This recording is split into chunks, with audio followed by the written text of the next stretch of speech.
I watched the car driving away, taking my father-in-law, wife Katie, and the kids to her sister's place on the coast. An unusual silence settled over the house. I suddenly realized that for the first time in a long while, I was left alone with my mother-in-law, Gina. Usually during her visits, I tried to avoid running into her too often to escape awkwardness.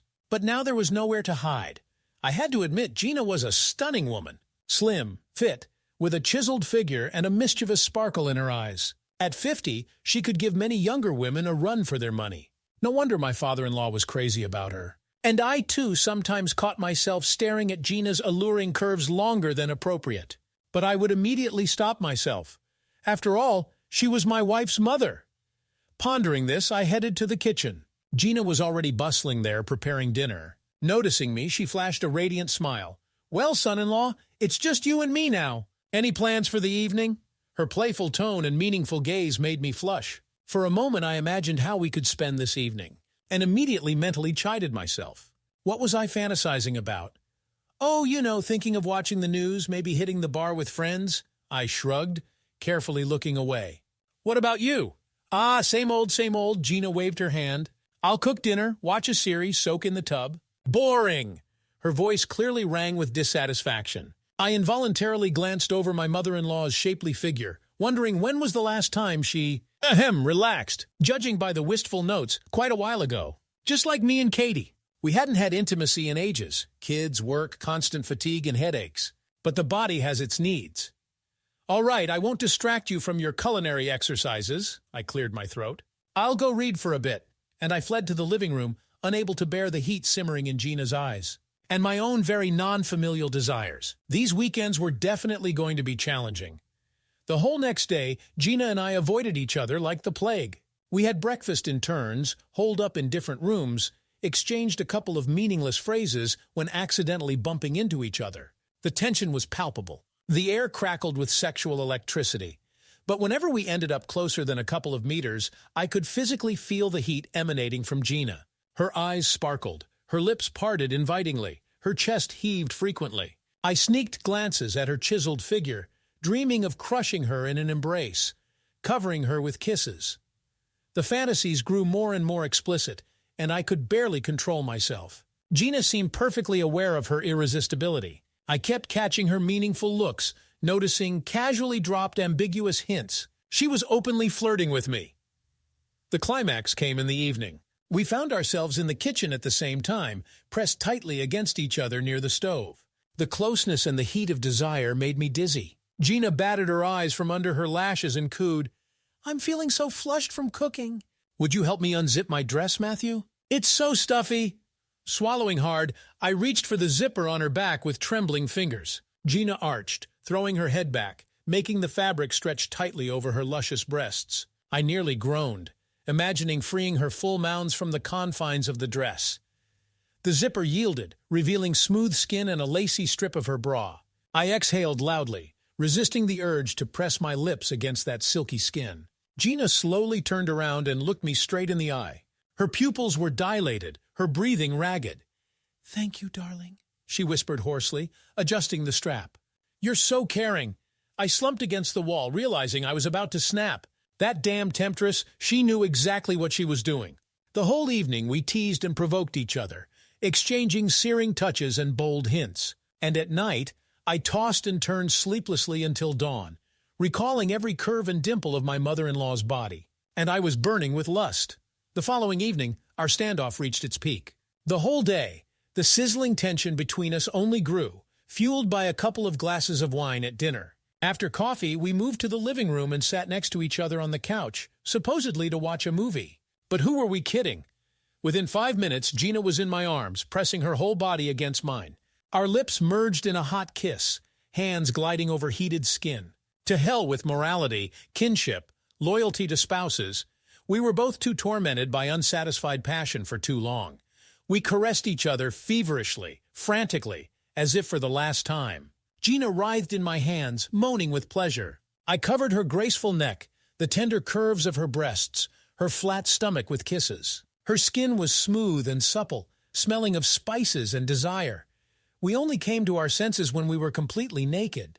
But it was too late to back down. Burning with passion, We engaged in wild, mind-blowing love right there on the living room floor.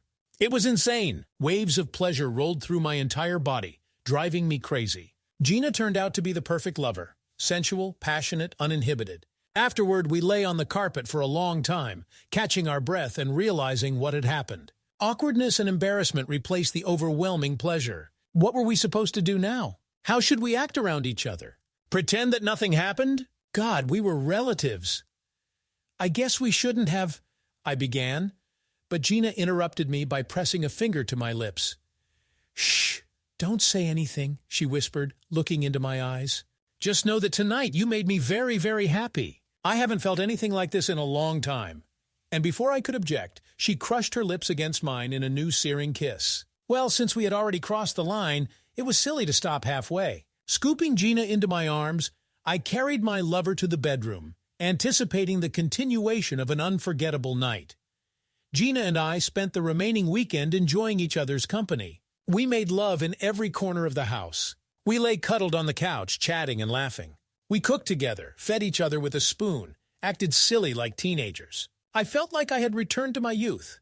I hadn't experienced such lightness and euphoria in a very long time. The thought of the wrongness of what was happening gnawed at me, of course. No matter how you slice it, we were committing a double betrayal of marital fidelity and family ties. But on the other hand, could one really give up something that made them truly alive and happy? A sin, sure, but such a sweet one. Sitting in the kitchen with cups of coffee, we discussed the prospects of our affair. We agreed that the feeling was worth preserving and continuing with secret meetings. After all, we were adults and had the right to decide who to sleep with. And what Katie and Katie's father didn't know wouldn't upset them. I don't want to make any predictions, my mother-in-law smiled, stroking my knee, but I feel like you and I could have something amazing. It's worth the risk. I covered her hand with mine and squeezed it gently. Oddly enough, the prospect of a secret adultery didn't bother me at all. On the contrary, joyful anticipation warmed my chest, as if a new exciting chapter was beginning in my dreary family life. With Gina in the starring role, the return of my wife and children from the trip was a reality check. I had to put on the familiar mask of an exemplary family man, restrain the impulses of passion. In public, Gina and I interacted dryly and stiffly, playing our previous roles of son-in-law and mother-in-law.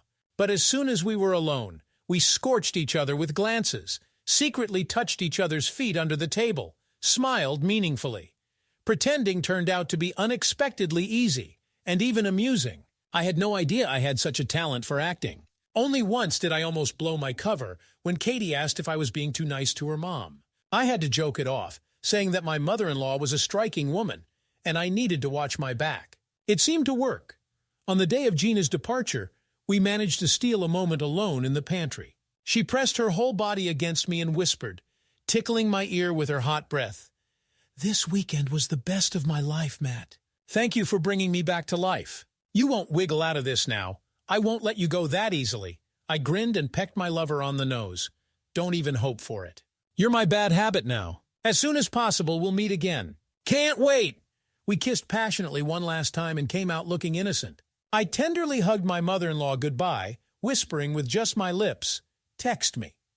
She nodded imperceptibly and blew me a kiss. Well, it seemed my life had changed dramatically over this crazy weekend.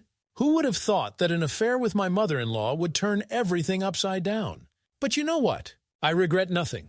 I'll keep biting into this forbidden fruit as long as Gina is with me. And then we'll see how the cards fall. After all secrets come out sooner or later. I just hope it happens later rather than sooner. Did you like this story? Let us know in the comments what you liked. Subscribe to our storytelling podcast. Also, don't forget to like and ring the bell so you don't miss more interesting stories. See you soon.